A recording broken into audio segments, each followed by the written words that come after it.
Engine 1 from car 1. Car 1's on scene at Subin Command. Give me a C.A.N report.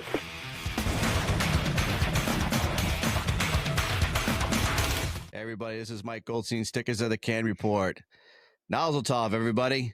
I'm representing New Hampshire. I got my guest representing Massachusetts, Joe Lasko. Joe, how you doing today? I'm good, man. How are you? I'm doing well. Thank you so much. Good to see you, my friend. I met Joe Lasko up in Maine in March at the Northeastern Fire Summit, and we became quick friends, and I got him on the show today. A little housekeeping items. If you guys have not, please click on subscribe and like on YouTube, on Apple, on Spotify. It helps to know that I'm doing well, that you're liking it, and you want me to keep going.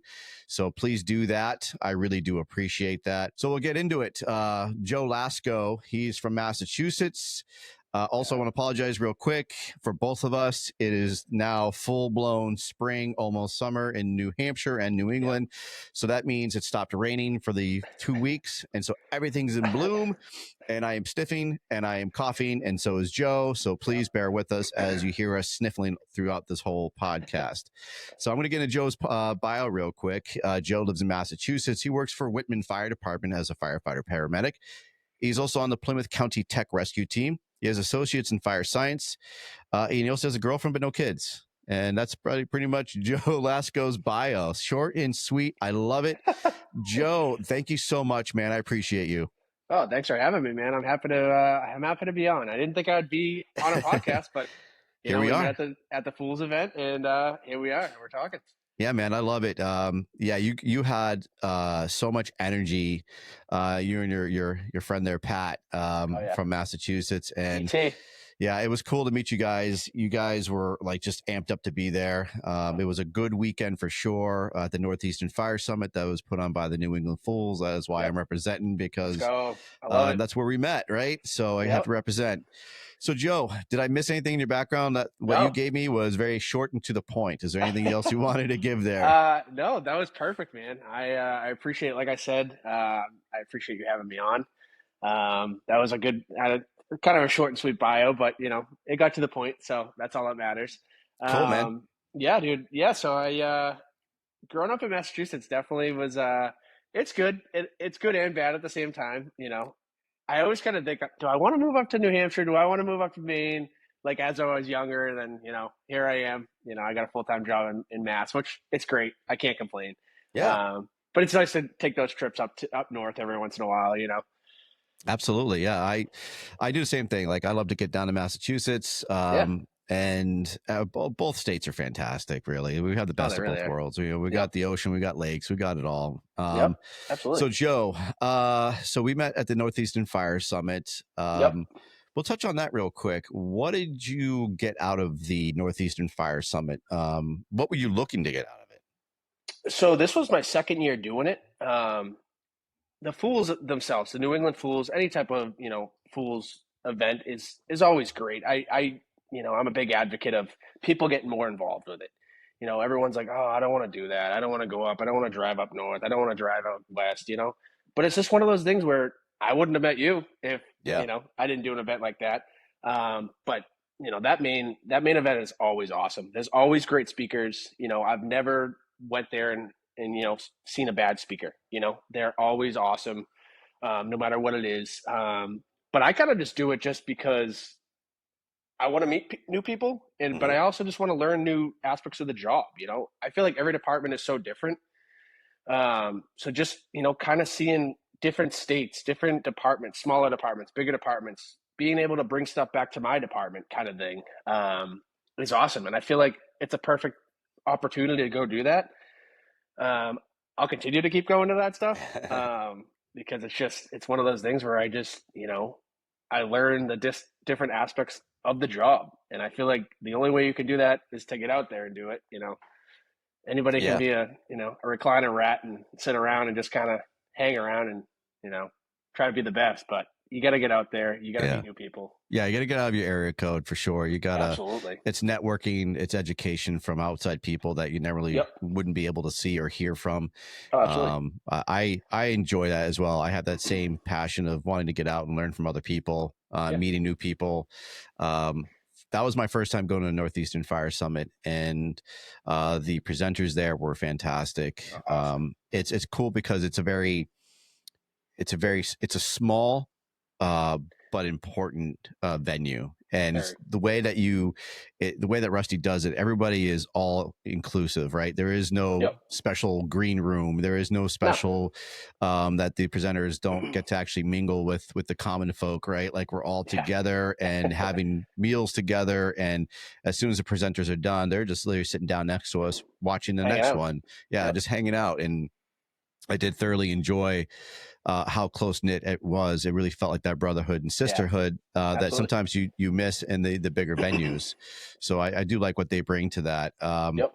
My favorite always though is Clyde Gordon. I always love listening to Great guy. his lecture. He really brings it down home, especially again, different roots, Texas, New Hampshire, or Maine, I Yep. should say. But he brought a lot to the table, and he always does. He knocks it out of the park. Yep. Another one for me was Maddie Johnson from Florida. I think that was a big eye-opening thing. What'd you get out of Maddie? Oh, Maddie's an awesome guy.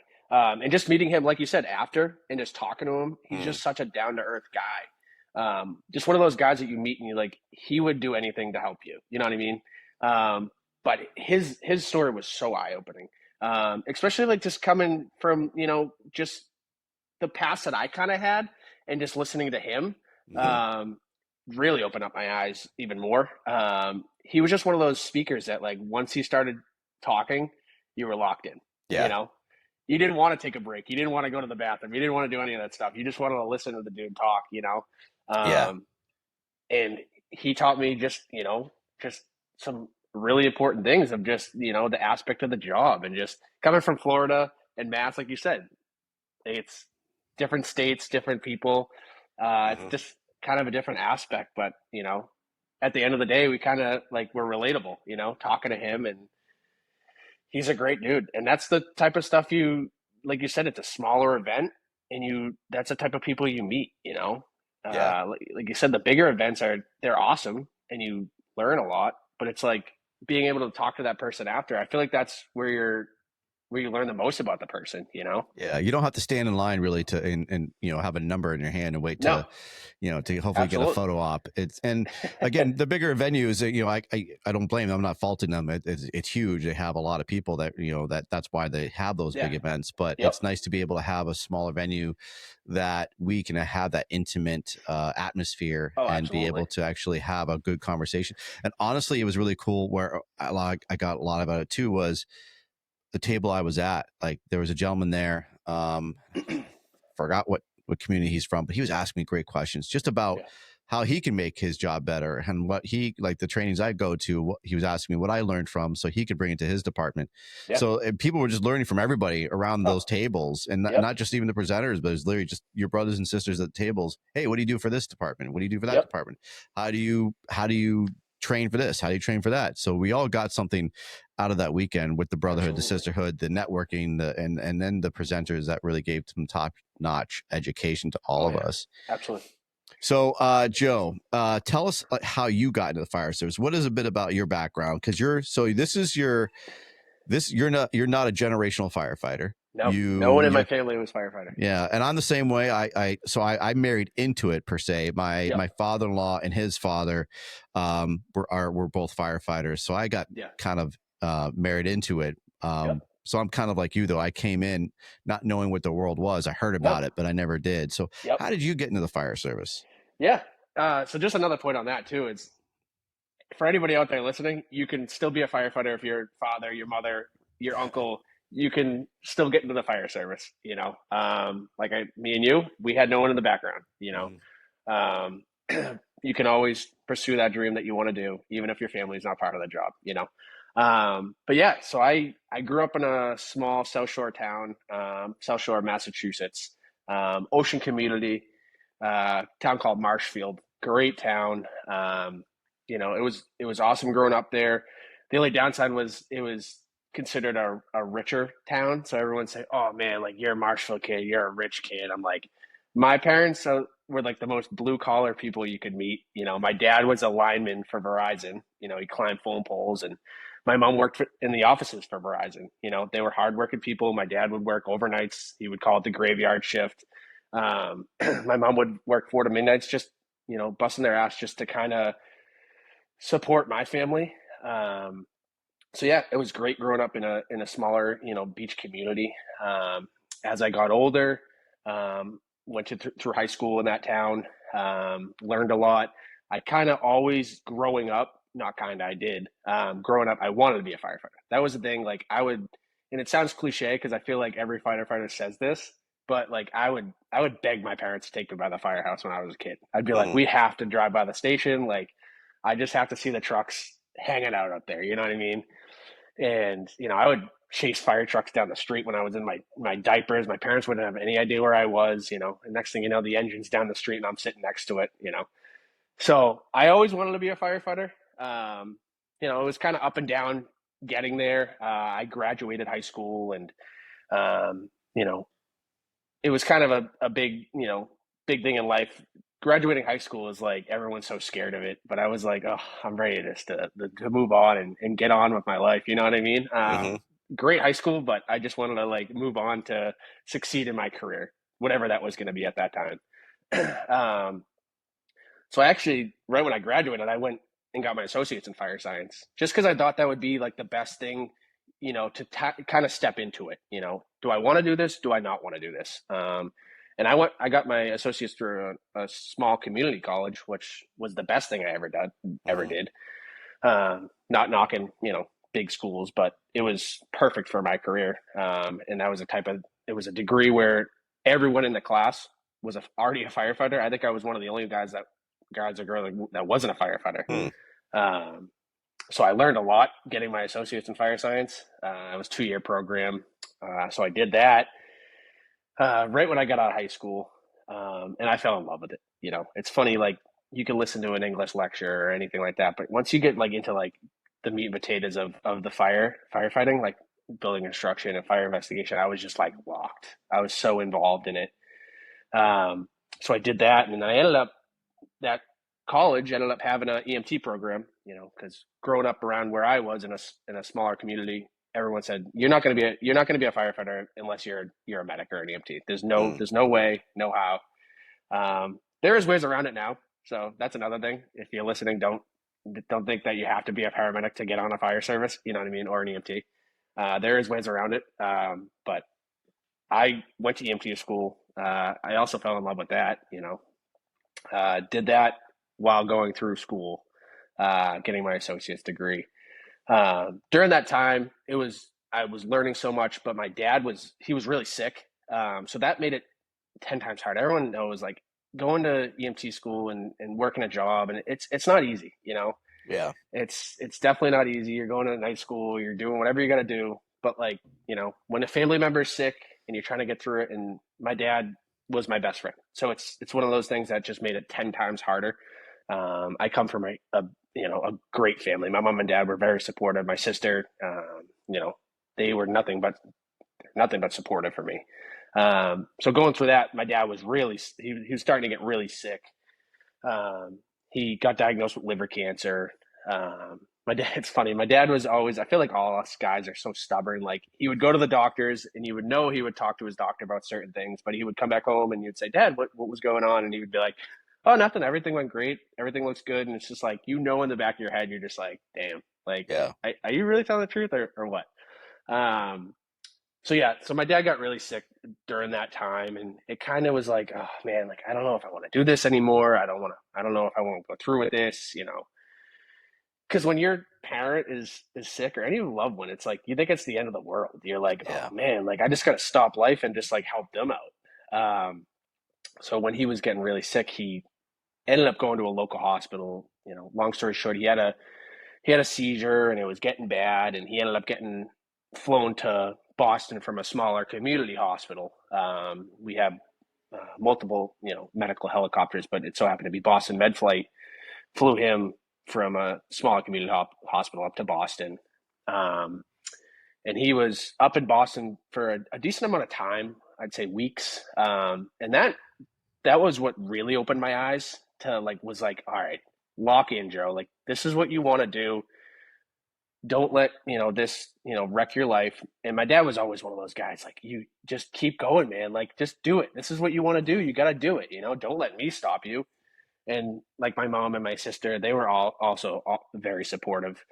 Um, and it was just kind of going to the hospital every day and watching what the doctors, everyone was, the nurses and, the paramedics were doing. They were bringing in new medications. And like I said, I was at the beginning of EMT school. I didn't really know much about anything yet, not coming from a medical background or anything. Um, so just watching that, I would Google everything. I'd be like, what's sinus rhythm, or what's tachycardia? Like, you know what I mean? Or what's different medications that they were bringing in, what's propofol, and everything along those lines. And it just kind of, I fell in love with it. And I was like, as much as I wanted, like, I wanted to just help my dad. And I was just thinking in my head, because there was times where he was out of it. I mean, he was intubated. It was, it was a tough thing to see. And, so it was just one of those things where I learned so much from it. It sucked. I mean, it blew, he was sicker than sick. But I just knew what he wanted was to follow my dream and do it. So I'd say he was up in the hospital for 2 weeks before he started to get really, really bad. And I'll never forget it, because I was taking my finals for fire science, which was finals week during all this. So that was even worse. And I just remember telling my sister, I said, Kayla, don't call me unless it's urgent. You know what I mean? Like, I'm going to be in finals. I'm going to be taking this test. Don't call unless it's something major. So I was taking a test and my phone's vibrating. I'm like, oh man, what the heck's going on? I'm halfway through this test. I'm like, what the hell? So did you tell your teachers at all? Did you tell your? I didn't, because I didn't know. I didn't know that this was going to be the last couple of days for my father. And they would. That leads me to say that, when I answered that phone call and my sister said, Dad has like 2 more days to live. You got to get up to the hospital. I was so scared to go up to my teachers, and they were all firefighters. I just didn't want to be that kid that was like, oh, I'm trying to get out of class. Cause you don't know, what I mean? Yeah. Looking back, and that's a great point. I should have said something, that goes for anything. Like, you should say, hey, I might be having to take a phone call at some point. Just disregard, you know what I mean? Just let me step out if I needed to.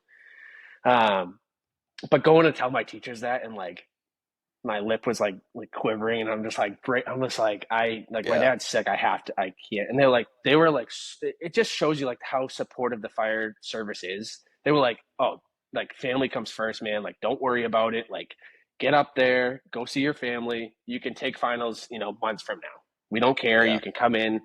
And that, I was like, oh my God, it was like a weight lifted off my shoulders. I was so, obviously my dad, is passing away, but that was just so scary for me to tell those teachers. I'm like, I have to leave. Like, I can't finish these finals. So I ended up driving up to Boston, and unfortunately, I was able to, get to my father's bedside, and all his friends were coming in, and he had such a big community. Like, he was just one of those guys that everyone was like, oh, like, your dad was awesome. Your dad's awesome. And it's awesome when people come up to me and they say, hey, you're just like your father. Like, that's just like, that hits different for me. And I'm just like, oh man, that's just like a great thing to hear.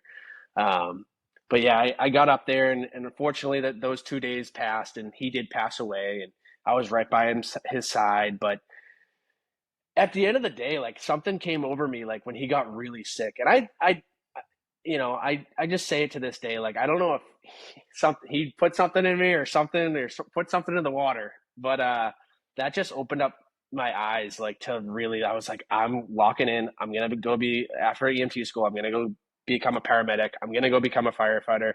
This is what he want. This is what he would want. This is what my family wants. This is, at the end of the day, this is what I want. Yeah. But when you're a young kid, it was 2 months before my 21st birthday. So I'm like, I'm still young. You're still young. You're 20. You're like, what do I do? Like, you're starting your life. I'm like, I didn't want to end I didn't want to like stop doing what I wanted to do. But at the end of the day, I was like, my dad's sick. I got to stop all this and take care of him. But yeah, that really was like set a fire under my ass, and was like, let's go, lock in and go become a firefighter. And you passed and you obviously got your fire science degree. I got my fire science degree. I ended up getting my fire science degree. After all that, I mean, I went back months and months later. My teachers were awesome through all that. I learned, so much from that. And I went and finished EMT school, got my EMT. And then eventually I went on to, you know, paramedic was a whole different beast, but, Yeah. I did that and I, became became a paramedic, and my girlfriend was nothing but helpful through that. I feel like families like go through it as well. When Yeah. you're going through medic school, you're going through all this stuff. Like my family, my girlfriend was so supportive, like giving me flashcards and teaching me what to do. Cause I'm like, I don't want to do this. Like this is, I can't do it. But doing it for my father, doing it for my family, doing it for my girlfriend, doing it for everyone, doing it for myself was just like the Yeah. biggest thing. But that was it changed my life, and it obviously, it hurt so much. But I know my dad's like, oh, this is what I'm so proud of him, and this is what he would want to do. And it sounds cliche, but it's just one of those things where it's one of those things you just gotta like, no matter how bad life is, you just gotta follow through with it. And that's life experience, dude. Like Absolutely. you learned a lot in that year Yep. of hardship and struggles, but Yep. determination Absolutely. and getting on with it and making something more of yourself, to have your father's memory and knowing that he's gonna be proud of you as you carry on and not using it as a crutch. Yes. And not let life beat you down and blame your failures because your father passed away. And I mean, and I'm not shortchanging that. Like that's some hard shit, man.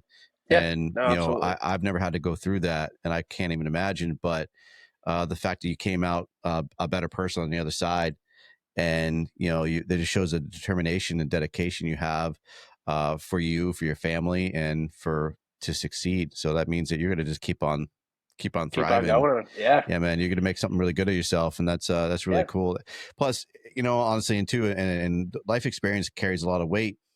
Yep. Not everybody experiences that, and I don't want anybody to really have to go through some of those things that we Yeah. do. But when you progress into the fire service and you have to console somebody, and it's on their worst day, and somebody passes away, Yeah. you're going to have that deep connection with them. Yes. Because there's going to be a moment where somebody's literally going through probably the same thing that you experienced. Absolutely. And you're going to say, I know how you feel. And you're not shitting them. It's Yep. it's going to Exactly. be real, right? It's going to be heartfelt. You're like, no, I know how you feel because I've been there. Yeah. And obviously it's between you, that person, and God to say, I want to tell you my story at this particular time to that person who needs it the most. Yeah. But when you do, that's going to be everything to them, and they'll never forget Absolutely. it when you share that life experience that you had. And that's something pretty special that not everyone can do. Yes. So that's how we use our life experiences to help others is we can't forget all the struggles. We can't forget all the bad times, but we can use them to lift others up. It doesn't always have to be negative, right? So like, my past experiences of child abuse and toxic work environments and all that, like I could use as a crutch. I could blame society. I could blame, anybody I want to blame, right? Anybody. But you can come out a better person, if you don't use it as a crutch all the time. So I love it, dude. I love that you've made that decision to thrive and honoring your dad's memory of becoming a better person. So that's really cool. I'm going to make light of it, and I'm not joking. I'm not trying to make light of your father's passing, but I just thought of it. Is your dad's name Ted? No. Oh, okay. Ted, that's too bad. Is this another Ted Lasso joke? It is a Ted. That would have been pretty cool. It wouldn't be the first one I got. But I know. I wanted to start it off. I was like, maybe I won't. No, you should have. I love that stuff. It's funny because we did like they call it the B-Fit challenge. It's at the Boston Garden in Boston TD Garden, and you run for first responders. And one of the ladies came up to me and she was like, "Hey, I got a picture of you.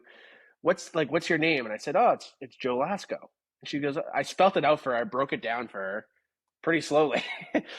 Next thing you know, in the newspaper the next day, in front of the Patriot Ledger, was Joe Lasso, Lasso, and I go, "Oh, come on!" I knew that was gonna happen. Like they couldn't resist. No, absolutely not. But yeah, so man, That's awesome, dude. So you used that, you overcame that, you got your fire science degree. Yep. Was there a particular fire department that you wanted to get onto? Was Boston one of those goals, or was it any department, or did you have Whitman in your eyesight? Like I said, I feel like everyone wants to get to the big cities. You know, everyone wants to get on Boston Fire or whatever. But a lot where we are is all it's like civil service based. So you take a test and there's different towns. Whitman was always it was always in my mind because that my hometown was one that was always on the civil service list. But I ended up going to fire science with the fire science school with a kid that was on Whitman. You know, and he would always talk about it. And I ended up taking the civil service test, and I got cards from a couple of different people. But Whitman was just like one of those places that I went and interviewed there, and like you could just tell like the atmosphere. Like I did a lot of interviews going into that, and there was different departments around me. Not knocking any departments around me, but it was just like you didn't get that vibe when you went in there. Like it was just kind of like I don't know if this is the place I wanted to work, you know. But when I went to Whitman, it was like I was like, these guys are awesome. Like I said, it's a smaller department, but I mean, we're busy, and we have all those other towns around us. But it was just one of those departments that I went into, and I was like, wow, like everyone's cool, like everyone's wants to help you. It opened my arms to they opened their arms to me and helped me out. And so I ended up landing in Whitman and been on for 3 years now. So it's just one of those That's places awesome. where I'm going to continue to work there, and it's awesome. All the guys are great That's very there, and cool. yeah, it's a great department. I can't So complain one how bit. far out is Whitman? Like is you said Brockton's one of the bordering communities. Yep. What other, for people who don't know where that is, like how Yeah. close are you to the bigger inner cities? So it's probably I'd say 30 minutes south of Boston. Okay. Kind of inner south area. So we have Brockton right next to us. Brockton is a bigger city that a lot of people know about. Abington, Hanson, East Bridgewater. Those are like towns that are around us, but the closer you get to the city, like a Weymouth or a Quincy, they're not too far up the road from us. Okay. But it's kind of nice being where we are because we're in the middle of all of it. So any other town around us has a fire, we're going. So That's it's awesome. great. So we rely a lot on mutual aid around where we are. How many stations are you? One. We're at a one Oh, okay. station. It's awesome. Old school station. All sleep in the same room. Old school quarters. Wow. Yeah, it's a great department. That's cool. I like it. I like the community. Home of the Toll House cookie. Chocolate chip Oh, all right. chocolate I chip did not cookies. know that. Yeah. Yeah, Whitman. That's Home of the very chocolate cool. chip cookie. So are you guys pretty busy? Do you do ambulance as well? Because you have your medic. So do yep. you run EMS as well? Yeah, so we cross staff. Okay. Cross staff are as paramedics, we do run our own ambulance. I'd say a lot of our calls are medical calls, but our community is a lot of old like balloon frame triple deckers. So we do get some good fires. But we cross staff the ladder in the ambulance, which is nice because you kind of get every different aspect. You get the ladder, you get to be on the engine one day, you get to be on the ambulance. No one wants to be on the ambulance, but I don't mind it. Yeah, so we have a good cross staff system. The town relies heavily on it. There is some private ambulance around us, and I know you're in Derry, correct? Correct. Yeah. So that you guys are pretty similar as far as cross staff. Yeah, so the we ambulance. have we have 4 stations. One ambulance is out of our central station that's fully Yep. staffed, and then our 3 other stations are cross staffed. We have 2 aerial units, and then we have Cool. 1 engine and an outlying station. So all those other departments, or obviously all those other stations, are cross staffed. So same thing. We're riding the ambulance, and you don't. If you don't like it, you don't join that department. It's pretty much easy, right? That's it. Like, Yep. For anybody shopping around for departments, if you don't like EMS, then don't join a department that does EMS. I guess that's the biggest thing, right? But Absolutely. I don't mind EMS, just like you. I don't mind it. I love it. Yeah. It's the nature of the beast. It's what we got to do. We signed up to help people. I remember many years ago when I was on my call department when I first started, and Yeah. I remember we were starting to do a little more med calls, and the call volume for our call guys was not was increasing because of needing to help med, right? Yeah. And some of the guys weren't showing up, and they flat out said, "I signed up to be a firefighter, not an EMT."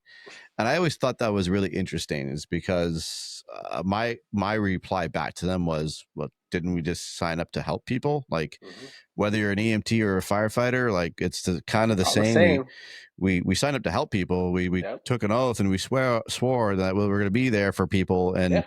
so you really don't get to pick and choose. I guess if you're a volunteer call, that you can kind of pick and choose what calls you want to go to, but at the same time, like, you did take an oath and you signed up to help others in your Yep. community. So whether you're helping out in the EMS side of it, or you get to ride on a fire truck to a fire, you still got to help. So, Absolutely. I think it's gotten less with that, because it's what pays the bills. Honestly, Yeah. medical calls is what we go to and what we need to do. So we have to be good at it. We have to be professional at it. So That's a great point, though. Like, if you don't want to do EMS, don't go to that department. I mean, it's simple as that. And unfortunately, you see it way too often. they do.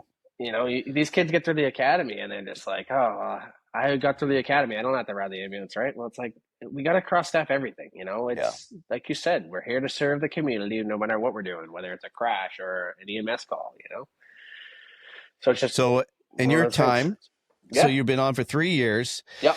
What other kind of trainings have you gone to? So you went to the Northeastern Fire Summit. Have you gone to any other conferences outside of Massachusetts besides the main one? I have not. Other than the New England Fools, luckily through Massachusetts, we do have the Mass Fire Academy. They do a lot of free training. They offer classes every week, and that's how I got on the technical rescue team, and that was kind of something that I always wanted to do as well, scuba and trench rescue and rope ops and stuff. Tell me about that.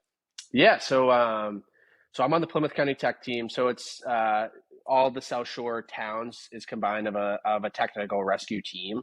All the South Shore towns is probably about 80 of us on the team.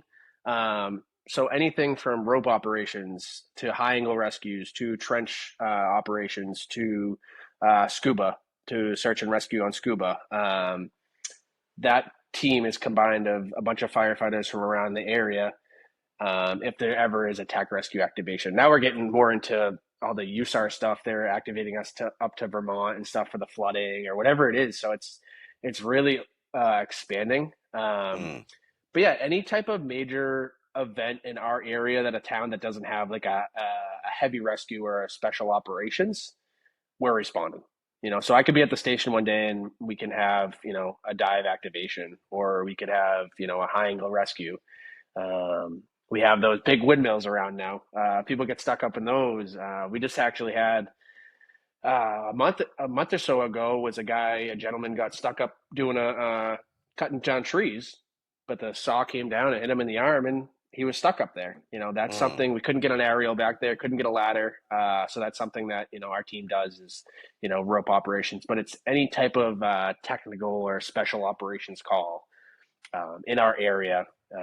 We get activated and go to that area. There's different trailers, different structural collapse trailers or dive trucks in the region that goes to that call. Now, where did you learn all that? So I did it a lot of it was through the Mass Fire Academy. They offer a lot of these technical rescue classes.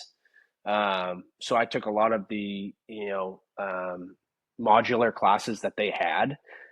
You can do a week of certain things, structural collapse, confined space. It's tough with, the job, it's tough to get time off to do that for a week. But I did just as many modular classes as I could, or as many classes that I possibly could, breaking and breaching and hoisting and lifting. And growing up in a beach community, I ended up getting my open water scuba diver. Nice. Working my way up towards that, trying to become, advanced and master diver, all that stuff. That's something that really interests me. But mainly through the Mass Fire Academy is they offer these classes, and the best thing is they're free. That's fantastic. So you can take these classes and work your way up, and you apply for the team, and they interview you the same way as you would get hired as a fire department. They interview you. They want you to be about 3 years more of experience. You have to have certain certifications to get on the team. Now, what interested you in it? Like, why did you said like that was like kind of one of your big goals is Yeah, the tech rescue. How did you get a passion for that? I just feel like right when I got into the fire service and doing that fire science degree, there were so many different classes. We actually had like a tech class. We actually had like different operational classes, and I was like, wow, this is awesome. Like it's awesome in a job like us because we can just expand to whatever we want, really whatever we want to do. If you want to expand in EMS, go be an EMS officer. You want to expand in, structural collapse, go do classes. You know what I Hmm. mean? So I just kind of, I really found an interest in, a lot of people don't like going to the small spaces, but I do. Hmm. Yeah. um, yeah. So I took these classes and I just found so much interest in them. I thought it was cool, like being a technical aspect of the job. It's not an easy part of the job. Like Yeah. I wanted to do something that was going to challenge me, so that's why I kind of took all these different classes and just kind of worked my way up. And luckily, a lot of different guys on my department and other surrounding communities like helped me on what classes I had to take, how I had to do it, how I had to get on the team, what I had to do, stuff like that. But I just found so much interest in the scuba. Scuba is the main thing. I just grew up in the ocean, love the water. Yeah. Scuba Steve. But yeah, I love that stuff. But I also love the structural part of it too, the rope operations and the Hmm. structural collapse. And it's funny because a lot of people on the teams, or I feel like a lot of teams, it's either you have a specialty in one certain thing, whether you're just a diver or you're, well, not just a diver, it's important, but a diver, or you're a rope guy, or they consider it a rope nerd, or just you're a trench guy, and or get in that small space because you like it and I don't, kind of thing. But I like all the different aspects of the technical stuff, and it's good for my town because I'm the only one that's on the team. So I'm able to, bring some stuff back and, stories and different things. So different parts of the job, different learnings. We try to train pretty much every month for that team. So sometimes twice, sometimes three times a month. So Oh, it's stuff that I can bring back to my town, so it benefits us in the long run. how long you been on that team for? I just got on. This was like within the last couple, I'd say 5 or 6 months I got on. So this is newer to me. I took the classes and I took things that I needed to get on, but for as far as being on the team, it's been pretty recent. So it's been good. It's been I'm excited to learn more things, and like I said, having the training each month is awesome. Being able to do that, and it's just like us at the fire station. Like you should be getting out there and touching the tools, and you Yeah. should be touching the hose and doing all these things. So it kind of helps me get out into the community again. We were talking about that earlier.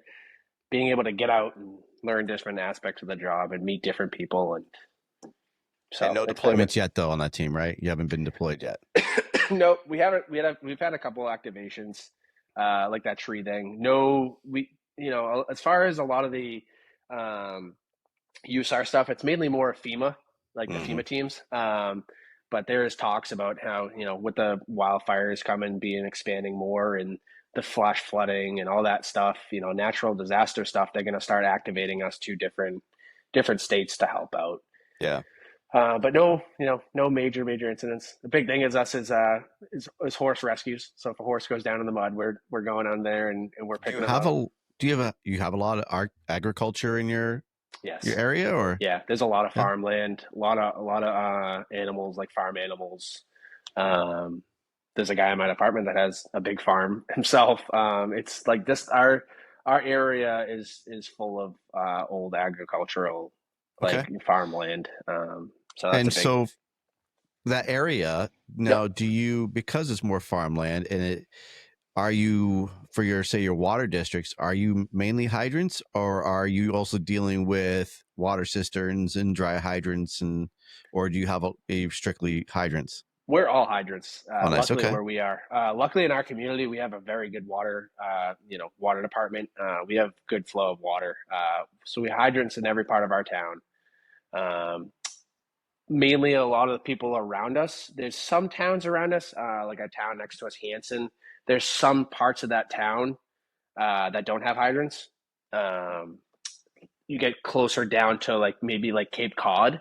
They rely heavily on like tankers and stuff, Yeah, but a lot where we are, it's all hydrant based. So that's good. Us that's good. Yeah. Brockton, that's huge. Yeah, that's Yeah, very that's very helpful. big. Yeah, the drafting and stuff. That's where I like, that's one thing I don't really find interest in. But Yeah, that's an art form right there, man. yeah, I got to teach up in Vermont, and we did engine operations or pump operations, and yeah, at the Twin Mountain Fire Association, and it was awesome. Like yeah, that's cool. it's really great to be able to get your hands on that. And if anyone's never actually had to do drafting or those kind of pump operations, it's always a good thing to practice.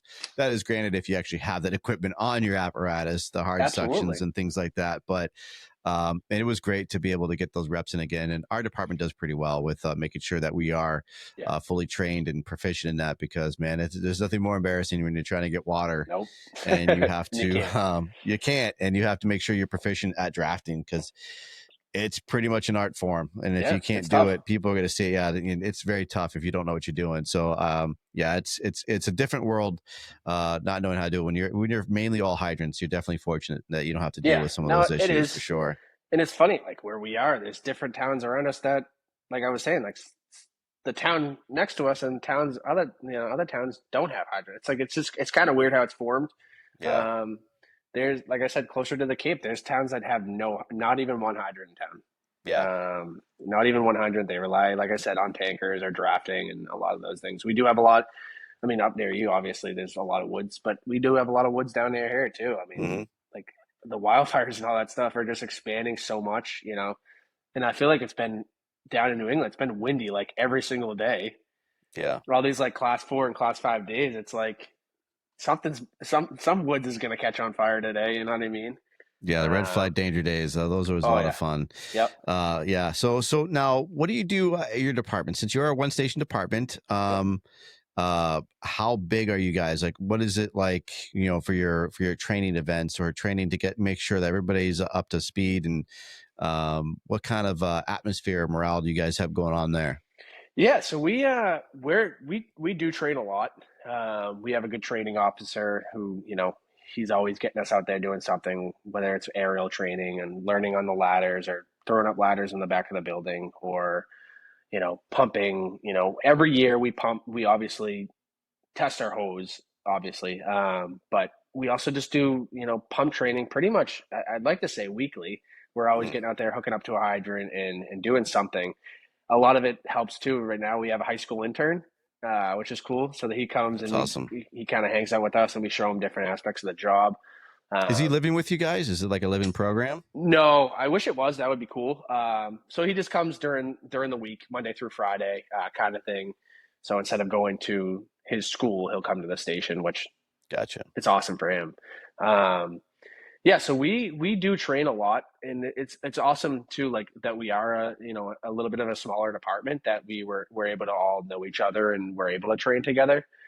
Um, so I'd like to say like I'd say weekly we're doing something, and we know our trucks very well. I mean, being out of one station, there's always something that you can be touching, and always one engine that you can be Yeah. learning something new on. So yeah, we do train a decent amount, which is good because there is, you see too many departments that just aren't training enough. They're not getting out there and and they're not doing what they should be doing for the job. And it's sad because there's guys on those departments that do want to train, Mm-hmm. but they're just not able to get out there. Yeah.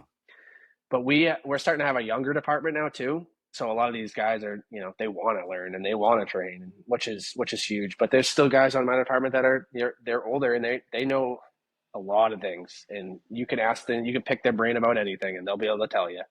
Yeah. And there's still guys that are out there, older guys they'll be able to pump a fire 10 times better than a kid that just got out of the academy, that was doing hydraulics every day. But yeah, we do a lot of training. We're doing truck checks obviously every day, and just the meat and potatoes of it. But there's Mm-hmm. there's guys that really want to learn at our department, so that's very helpful. So do you have a mentor or a senior man that you've learned a lot from? Yeah, there's a couple of them at my department. There's definitely a couple of guys at my department that I've looked up to as a new kid, learning different, learning their ways and learning how they do things is awesome. Because as a new firefighter, it's scary. You come into this department, and there's a bunch of guys and girls looking at you, and it's like, all right, where do I go from here? Yeah. I feel like the new generation now too is a little tougher. These kids aren't learning as much, and they're not, These kids, listen to you. These I know kids. I'm a kid too, but like younger, kids, but they don't But really now know. it's your job, Yeah, no, it's right? my job to teach those kids. They don't really know that. They don't follow the chain of command or whatever, like stuff like that. It's just like, come Yeah. on, they don't It's want an to clean. amazing thing, dude. It's an amazing thing when you like. I turned around and all of a sudden I'm the oldest one on my shift, and Oh, it's a scary thing, and absolutely. um, you can still be that positive role model. You don't You have gotta to be. have right, and you don't have to have 20 years on the job to be that person to spark that good passion and those good habits, and You have to. to make sure, yeah. And it's really important to, like you said, that the new generation. Well, we were the new generation. I mean, like Yeah, it's like, absolutely. right. And you've been on a job for 3 years. You're 30 years old now. Yep. 30, right? So it's crazy, right? Like now you're saying, hey, the new generation, they I know. don't get it, or they're having some problems. Now it's your issue. Now it's your job to make sure they don't have those problems, Absolutely. and you Yep. have to educate Teach them. them. Exactly. You got to educate them on what they need to do, what your expectations are. Those expectations were given to you by your mentor or senior guy, and it was them instilling it onto you to carry on that tradition of, hey, this is what we want our department to be. This is Yep. what I expect from you, and I want you to continue on those expectations to the new generation. And when you turn around, it's going to be, you're the oldest guy on shift, and now the people that that generation you're just talking about, they're going to be complaining about the next generation. It just right, It's it'll just just a keep generational happening. thing. It's right, and it'll just Yeah. keep on going and keep on going. But that's what the fire department has, such great traditions and legacies. And as we always complain, like, there's things that firefighters hate, right? Change in the way things are. But we still do have to change with our newer staff that comes in. And I think it's as we're always learning and changing with the times, just like every fire, You have to. every You're electric always changing. vehicle, every technology that comes in. It's the same way with dealing with our staff. And, if we don't change with that, if we don't learn new ways to be able to open up to the generation that comes after us, we're going to be stuck. And, our doors will still remain open, but we're going to be pretty light in staff because we can't get anybody to come in because we refuse to change with those them. times. Yeah. Yep. So we got to learn how to talk to people, and that's where you come in. You're you're the generation after me, and you're doing great things with it. And we just can't stop talking, because there's definitely people out there still that just say, I can't teach them. They're glued to their phone, or they're not getting it, and they throw their hands up and say, well, you do it instead, because I'm not getting anywhere. And that's tough, because you can't blame them entirely, right? Especially the guys that, the guys who are approaching 55 years old, 60 years old, and they spent 30 years on. Sometimes they don't have that bandwidth to try to plug in to the 20-year-old. It's just not, it's very difficult to do. Isn't there. Yeah. Oh, yeah. absolutely. Right. So it's helpful. Like for me, I got two 15-year-old daughters, so I get to have that practice. That helps. It does help. It helps a lot, right? Absolutely. But what I've learned is the open communication, and you get down and dirty with your new guys. When they want to learn something and they ask you, hey, can you show me this? If you just go, oh, I just sat down, I don't want to go back out to the bay. And don't you notice already? Didn't they teach you this at the academy? Because I used to hear that a lot when I was coming up. Like, did they already teach you this at the academy? What are they teaching you up there? And I was like, well, I want to learn from you, because you're the guy. So teach me. You're on my department. You teach me. Right. So it's I love that you got to carry on that education, the tradition of helping others and open up their minds. I love learning from new people. That's probably one of the best. That's why I always say, when I'm teaching the academy, or I got new guys coming in, I always want them to teach me, because they have there's a new way to do it. They've learned something new. They got the new energy. And I always learn something new from people. Like or even just like, there was literally, I was just doing a simple class up at the academy. It was not even a instruction. It was just them doing physical stuff. But one of the departments, they're a very small department volunteer, and they have the best of what they can do with the equipment they have. Yeah. And it was this old pack that I've never seen in my lifetime. I learned something new from them. Like, holy crap, I've never seen this air pack before. Yeah. Tell me about it. Show it to me. I want to know about it. And I learned something within that hour. That was great. And that's what it's all about, is keeping your minds and ears open.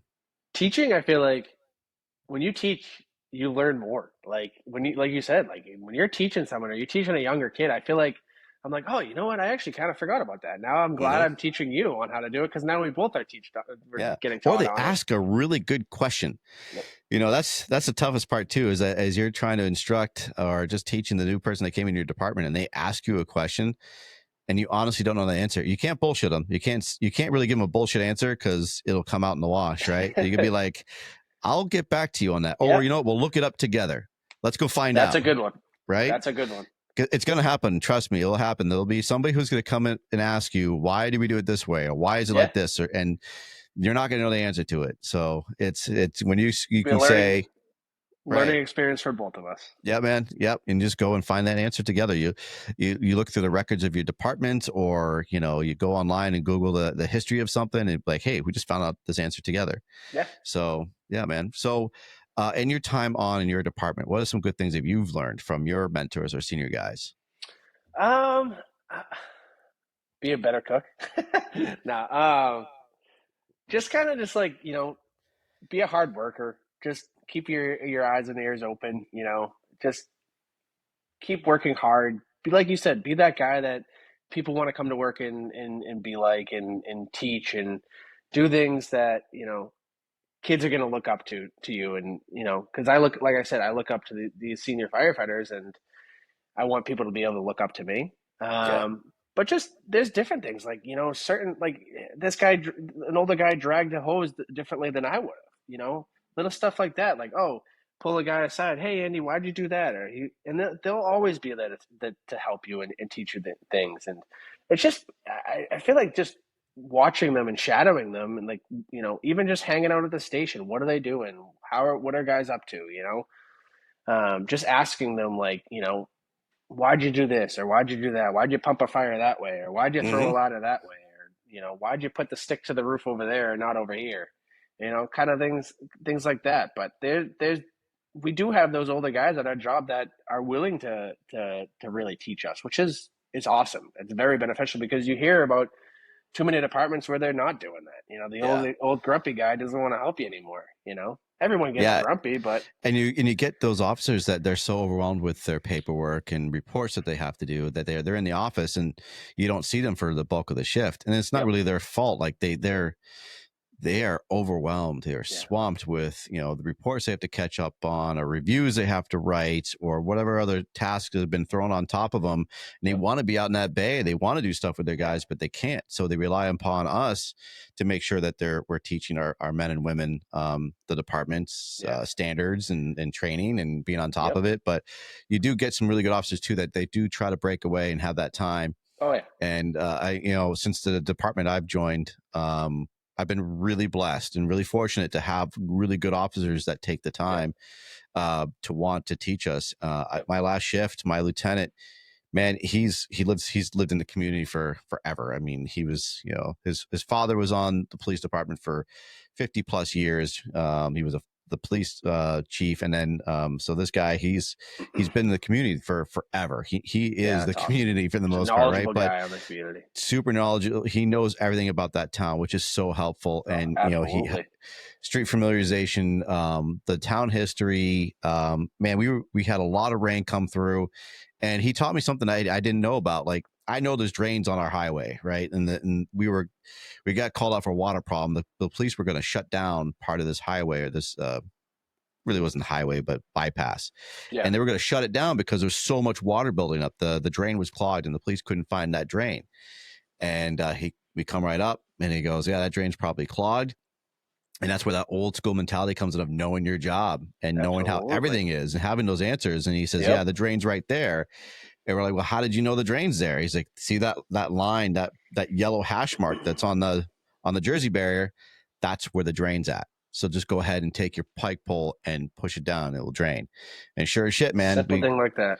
We didn't have to go find it, right? We didn't have to walk through this feet of water, and we didn't have to go get our clothes all wet.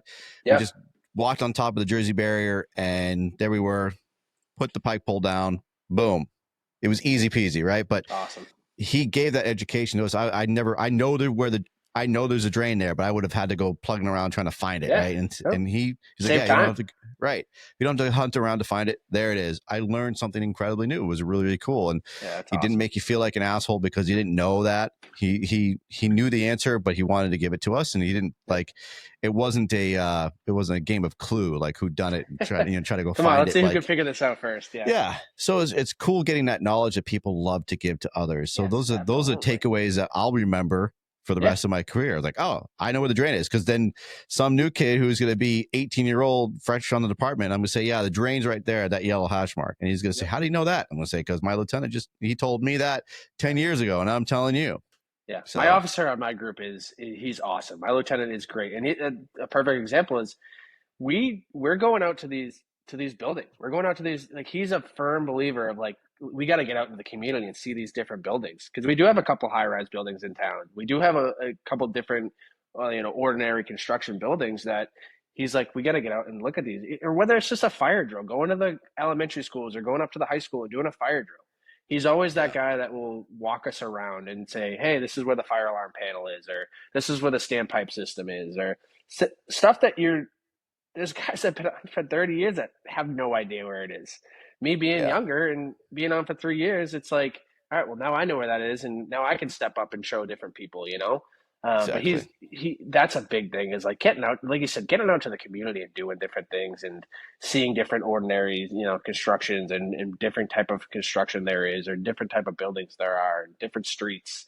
This is a one-way street. You can't come down with a ladder. You know what I mean? Stuff like that. Just little things that is going to help you with time and benefit you in the long run when something, absolutely, when it's important, We're pretty blessed too in New England that we got so many different arrays of building. It's really important to know our building construction of, like you said, you mentioned blue frames and triple deckers, and those are the buildings we really have to look out for. But with newer construction, sometimes it's hard to find if it's a true balloon frame or if it's a new build, right? So we get educated on what to look for those balloon frames and understand how to identify them, how to work around them. And we're very blessed to work in such an eclectic environment of different homes, different constructions. Ranch to 3-story homes. Like it's a huge, big difference, and it literally can be on the same block. And again, it's not the same construction. It's construction from 100 years ago, and it could be construction from 5 years ago. So all on the same street. So and there's always new buildings going up everywhere now too. Yeah, everywhere. And you got to be on top of it, and you got to stay fluid, and you got to make sure you're educated. I love it. So Joe Lasko, what else you got going on as we're winding down? Not much, man. Got the day off. We're actually having a nice fire department dinner tonight, which will be good. So is this a fire department dinner? Is this like an award thing, or is this this is like our Christmas party? Okay. I feel like every time we try to have a Christmas party, it's hard. I mean, people have to work, So yeah, tonight's the night we'll go out and kind of celebrate, I guess, Christmas, but we'll go hang out with some of the guys. And where's dinner? It's called a place called Luca in Rockland. Nice fancy place. I think it's Italian / steakhouse / it definitely sounds Italian. Yeah, a little bit. Get a nice spaghetti dinner, huh? Oh, I definitely will. That was my Italian accent, everybody. That was beautiful. Thank you. Yeah, we have a lot of good food in our area, which is a big thing for me. I love food, if you can't tell. But well, I hope you enjoy your dinner. I really appreciate you being on the show, my man. Absolutely. I definitely want to give some shout outs to Rusty Ricker, the New England Fools. For events that we go to, the majority of us in New England, it's because of him and the New England Fools. And I would have never met Joe if I didn't go to Northeastern Fire Summit. I wouldn't have met half the people that I have on the show sometimes because of events like the Fools events. So if you're not a Fool member, please do so. You can go online, social media, anywhere in the U.S., Canada as well. Hawaii's got Fools. So everything. So look them up. The Fools International. You can find out where a chapter is, and if you don't have a chapter and you need one, reach out to Fools International, and they'll help you out and guide you to how to form your own chapter. it does pay dividends to have a chapter, to be able to have that brotherhood and sisterhood. And it's not just training either. It's building that whole networking system so you can get answers that you can't usually find, or just needing help from brothers and sisters. It's pretty much like a hotline. Yeah. So you can make sure that you can have these brothers and sisters that are nearby to help you out. So please do so. Check it out. Thank you so much all for listening to the C.A.N Report. Thank you, Joe, for being on. I really appreciate Thank you man. for having me, man. I appreciate it. Yeah, absolutely. I also always like to wind it down with a shout out to Next Rung. My brothers and sisters at Next Rung are doing great things for mental health. Blake Stennett and his team, Charlie Brown. If you're having issues, if you need to talk to somebody, reach out to Next Rung. They are doing great things for all of us. They're helping people find a way to talk to others. The funds that they raise go to help people get help. So if people don't have insurance or they need to make appointments, Next Rung will help you to get that help you need. Right now, we do have a pillar in our fire service community that's seeking help on his own. Kurt Isaacson, County Fire Tactics. He's on in Scambia. He's dealing with his own personal struggles. He's made it very open and honest for all of us to understand his struggles that he's got going on. It takes a lot of guts to be able to open up to everybody in the social media world to let us know that he's struggling as well, but he's seeking help with his struggles. And I think that's really cool to be able to mentor us, even though we don't have to be right in front of his face. He's promoting mental health through his own personal struggles and seeking help with that. So if you are struggling, please reach out. If you need directions, I will help you. If you need to get a hold of Next Rung, they're on Instagram, they're on Facebook, they're all over social media. They do have a website. They will get you the help that you need or trying to get, and they'll work with you. Thank you, everybody, for plugging in, listening, watching. I love you all. You guys are doing great work. Joe Lasko, Whitman Fire. Appreciate it, man. You're doing great things, my man. I'm so happy we got to talk and meet up. Too. I'll do my best, brother. I'm trying. So thank you all. We do have actually fire conferences coming up in Monadnock region on the 24th and the 25th. Dennis Riley is going to be one of our guest speakers on May 23rd, the Monadnock Fire Conference. So if you guys want to check that out, please do. I don't know if I'll get this out before that, but please do check it out. And also want to give a shout out to the fools that I met in Old South fools out of Mississippi. Those guys are awesome. There's going to be a fire conference. They are super cool guys. I really enjoyed meeting them. The Old South Fools, they have a fire conference coming up in October 9th through the 11th at Corinth, Mississippi. The proceeds go to St. Jude's. And I am blessed to be one of the presenters there and doing some instructing there. I am pumped. I've never been to Mississippi, so I'm excited to be there and see all those guys again. So please look that up. It is on right now. The registrations will be opening up for the Old South Fools in Corinth, Mississippi. They've got good things going on.